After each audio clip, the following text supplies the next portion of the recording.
to go to the University of Memphis primarily for three reasons. First, I think the University of Memphis is relatively affordable. Secondly, I wanted to be close to my family. I live in Memphis, so I think that was really important for me to stay here. And third, University of Memphis offers a large amount of STEM majors, like computer science, chemistry, physics, engineering. And I think in the case that I need to transition from one major to another, I think University of Memphis offered me that.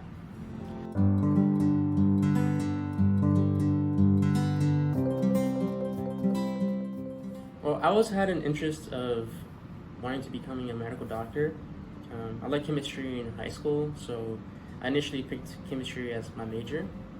But later on, through a college career event, I learned about the biomedical engineering field, and they kind of enlightened me what it encompasses, such as engineering, sciences, and medicine. And also I learned that I could use that as a pre-med track. But I was excited about that because I could learn not only chemistry, but other, fields. And I think that's what makes biomedical engineering so special, is that it kind of combines everything, and going into trying to advance medicine, you kind of need an interdisciplinary perspective going into solving healthcare problems. And I think biomedical engineers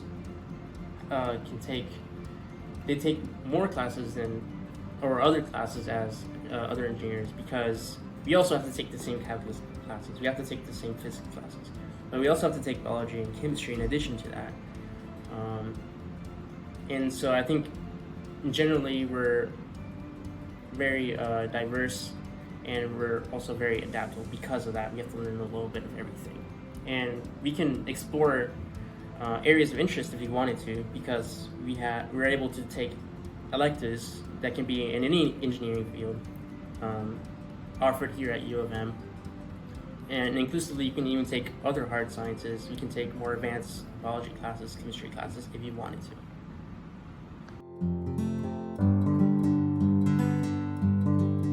I currently work in a magnetic resonance and imaging and spectroscopy lab.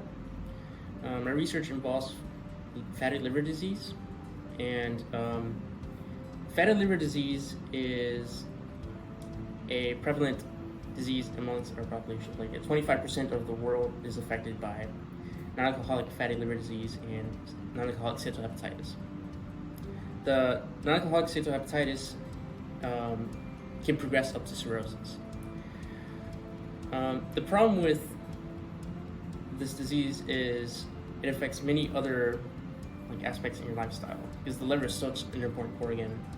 But the diagnosis of fatty liver disease involves biopsy. It's our gold standard currently, but the problem is that we can't do the biopsy as often because it's such an invasive procedure.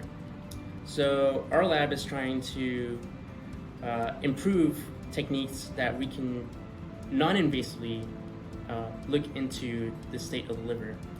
So my task is to segment or extract, characterize fatty liver disease droplets in histology images.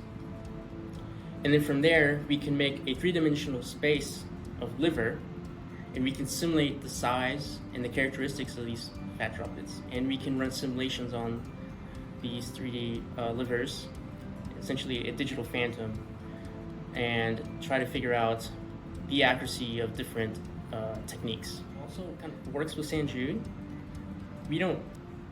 Currently I'm not working with St. Jude, but other colleagues, they have the opportunity to use St. Jude data, or in the case of making standards or phantoms, they're able to scan those phantoms with St. Jude's MRI machines.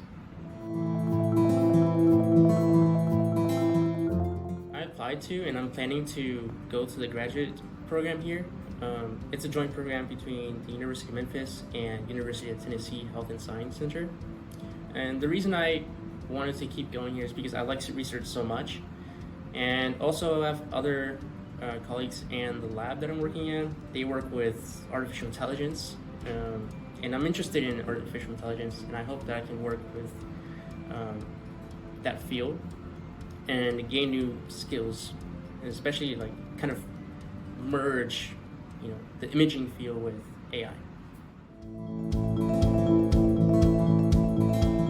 My advice would be to be open-minded to learning. Because biomedical engineering is such an interdisciplinary field, you kind of have to be learning how to be interested or inclined into learning. And secondly, I think honing in into your studying skills and time management skills is key.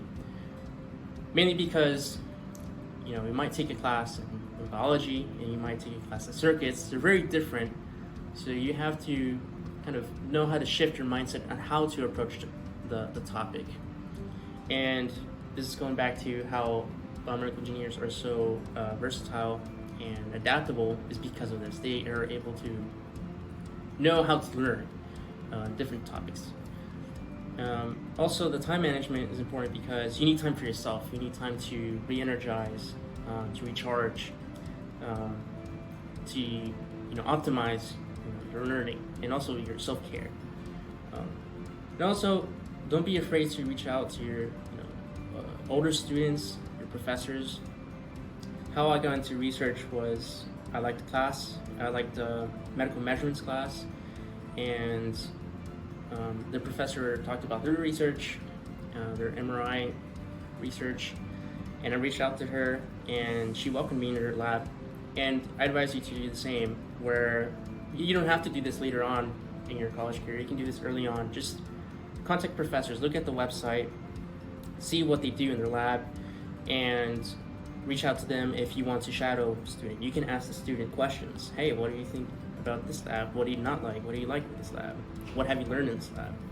And that's a way to kind of build up skills, and if you can use those skills to get more opportunities, such as internships. That would be my advice.